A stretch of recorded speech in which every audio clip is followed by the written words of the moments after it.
नमस्कार, श्री स्वामी समर्थ. स्वागत आहे तुमचं माझे स्वामी या चॅनलवर. कशा आहात सर्व? मस्त ना? मस्तच राहा आणि स्वामी सेवा करत राहा. आपण स्वामींची सेवा करत असताना स्वामींचा जप करतो. जप माळेवर आपण स्वामींचा जप करत असतो.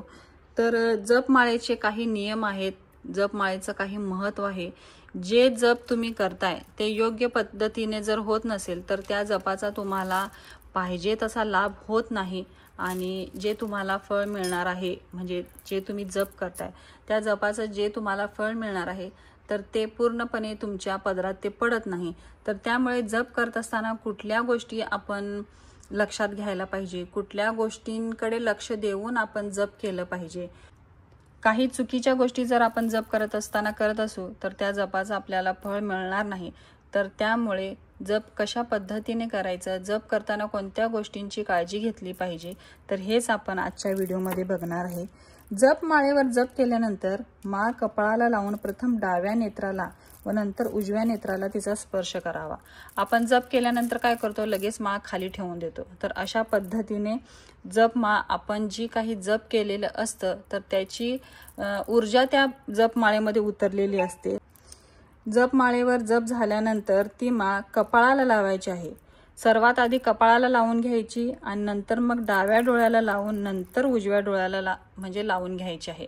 अशा पद्धतीने जप झाल्यानंतर आपल्या अंगाला, आपल्या कपाळाला आणि आपल्या दोन्ही डोळ्यांना ह्या जप माळेचा स्पर्श झाला पाहिजे. डाव्या हाताने माळेला कधी स्पर्श करू नये. हातामध्ये कधी पण घेत असताना उजव्या हातातच ही माळ धरायला पाहिजे. नित्य जपाची माळ मनगटात किंवा गळ्यात धारण करू नये. आता आपण बऱ्याच लोकांच्या गळ्यामध्ये, हातामध्ये बघत असतो की अशा प्रकारचे जपेची माळ त्याने हातामध्ये धारण केलेली असते. पण जी आपण रोजच्या नित्य सेवेमध्ये वापरतो, आता आपण रोज ह्या माळेवर जर जप करत असू तर ही माळ आपण हातामध्ये घालायची नाही किंवा गळ्यामध्ये घालायची नाही. जर तुम्हाला घालायचीच असेल तर तुम्ही दुसरी विकत आणा आणि ती घाला, पण ही माळ आपण गळ्यामध्ये किंवा मनगटामध्ये धारण करायची नाही. माळेवर जप करताना मण्यांचा आवाज करू नये किंवा मणी एकमेकांवर आपटू नयेत याची काळजी घ्यावी. म्हणजेच काय तर एकदम फास्ट आपण करतो ना, जेव्हा आपण एकदम फास्ट करत असतो, ज्यावेळी आपण असे एकदम फास्टपणे करू ना माळ जप, तर तेव्हा मण्यांचा आवाजही यायला लागतो आणि एकमेकांवर ते आपटले पण जातात. तर त्यामुळे फास्ट करायचं नाही, हळूच करायचे. हळू म्हणजे एकदम पण हळू करायचं नाही, पण जेणेकरून फास्ट त्यांचा आवाज, मणींचा आवाज आला नाही पाहिजे, मणी एकमेकावर जोरात असे आपटले नाही पाहिजे आणि श्री स्वामी समर्थ हा उच्चार पूर्णपणे आपल्या तोंडून निघाला पाहिजे. अशा प्रकारे जप करायचा आहे. जपाची माळ नेहमी पवित्र ठिकाणी ठेवायची आहे. जपाची माळ कुठे पण आपण आता जप केले, कुठे तर आपण सोप्यावर ठेवली किंवा किचनमध्ये ठेवून दिली किंवा कुठे पण ठेवून दिली असं न करता जपाची माळ जी आहे ती देवघरातच ठेवायची आहे. ती पण तुम्हाला एखाद्या प्लेटमध्ये किंवा आपल्या मंदिराच्याच एखाद्या कपाटामध्ये किंवा एखाद्या डबीमध्ये वगैरे तुम्ही घालून ही जपाची माळ ठेवू शकता. माळ ही नेहमी आपल्याला झाकून ठेवायची असते. माळ जप करण्याची काय पद्धत आहे, तर तुम्ही बऱ्याच लोकांना बघितलं असेल की हातामध्ये त्यांच्या पिशवी असते, पूर्ण कोटिंग असतं त्यांच्या हातामध्ये, पिशवी असते आणि आतमध्ये जप माळ त्यांची जप चालू असतं. तर अशा जपला गोमुखी जप म्हणतात. गोमुखीने केलेला जप.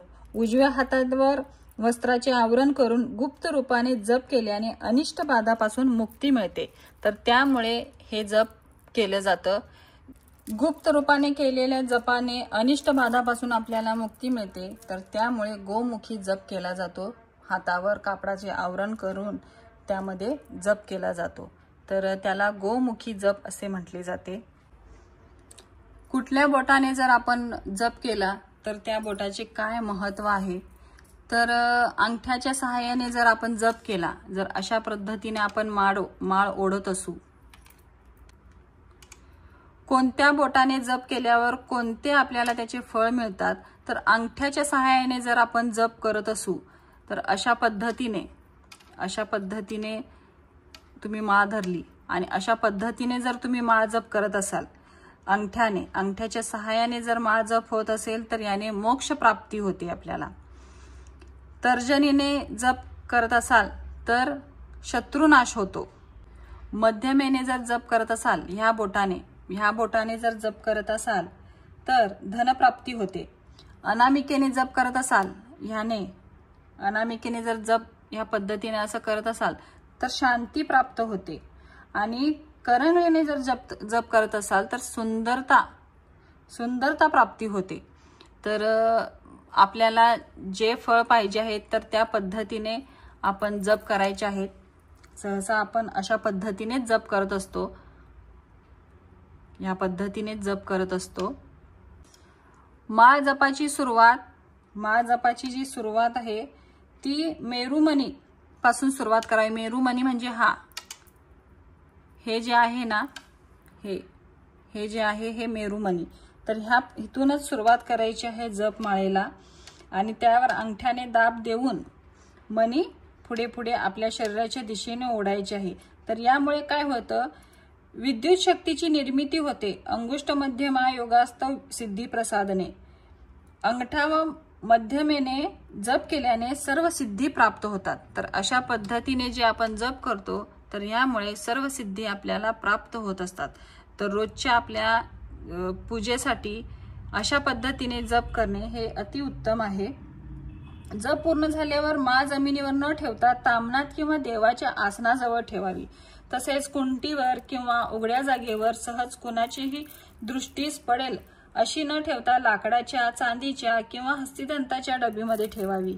ही माळ पूर्वी कोणीही वापरलेली नसावी. जपमाळेतील 108 मण्यांचे काय महत्व आहे? 108 मणी जपमाळेमध्ये का वापरले जातात? तर विद्युतशास्त्रात 108 या अंकाचा खुलासा मिळतो. 108 हा एक स्थिरांक असल्याचा उल्लेख आहे. द्रावणातून चांदी मुक्त करण्यासाठी जी विद्युत शक्ती उपयोगात येते त्या विद्युत शक्तीचे हे माप आहे. या मापाला फॅरेडे म्हणतात. जप करण्यासाठी जी माळ उपयोगात आणली जाते त्यामध्ये 108 मणी असतात. माळेमध्ये 108 मणी का असतात यामागे धार्मिक आणि वैज्ञानिक कारण आहेत. जपासाठी माळ ही कुठली उत्तम आहे तर रुद्राक्ष, तुळस, स्फटिक, कमळगट्टा, पोवळा, मोती अशा विविध प्रकारच्या माळा वापरल्या जातात. या माळामध्ये एक प्रकारचा अदृश्य चमत्कारिक प्रभाव असतो. माळेने एखाद्या मंत्राचा जप केल्यास कोणतेही कठीण कार्य सिद्ध होते. देवाच्या स्मरणासाठी मंत्र जाप हा सर्वश्रेष्ठ उपाय असून पुरातन काळापासून तपस्वी, ऋषीमुनी, संत हा उपाय मानतात. जपासाठी माळेची आवश्यकता असते आणि याशिवाय मंत्र जपाचे फळ प्राप्त होऊ शकत नाही. रुद्राक्षाची माळ जप करण्यासाठी सर्वश्रेष्ठ मानली गेलेली आहे. रुद्राक्ष साक्षात महादेवाचे प्रतीक आहे. रुद्राक्षामध्ये सूक्ष्म कीटाणू नष्ट करण्याची शक्ती असते. रुद्राक्ष वातावरणातील सकारात्मक ऊर्जा ग्रहण करून साधकाच्या शरीरात पोहोचवतो. शास्त्रामध्ये असे सांगितलेले आहे. पण सर्व माळामध्ये तुळशीची माळ पवित्र आणि महत्वाची मानली गेलेली आहे. देवाच्या पूजेसाठी आसन खूप महत्वाचे आहे. त्यानंतर दान पुण्य आवश्यक आहे. या प्रकारे माळेशिवाय संख्याहीन केल्या गेलेल्या जपाचे पूर्ण फळ प्राप्त होत नाही. यामुळे जप करताना माळ आवश्यक आहे. जप निश्चित केलेल्या संख्येच्या आधारावर केला तर योग्य राहते. यासाठी माळेचा उपयोग केला जातो. यामुळे ह्या जपसाठी आपल्याला माळा अत्यावश्यक आहे. तर अशा प्रकारे तुम्हाला जप माळेचे महत्त्व सांगितलेले आहे. तर अशा पद्धतीने तुम्ही कधीही जप करायला बसाल तर अशा पद्धतीने तुम्ही जप करा.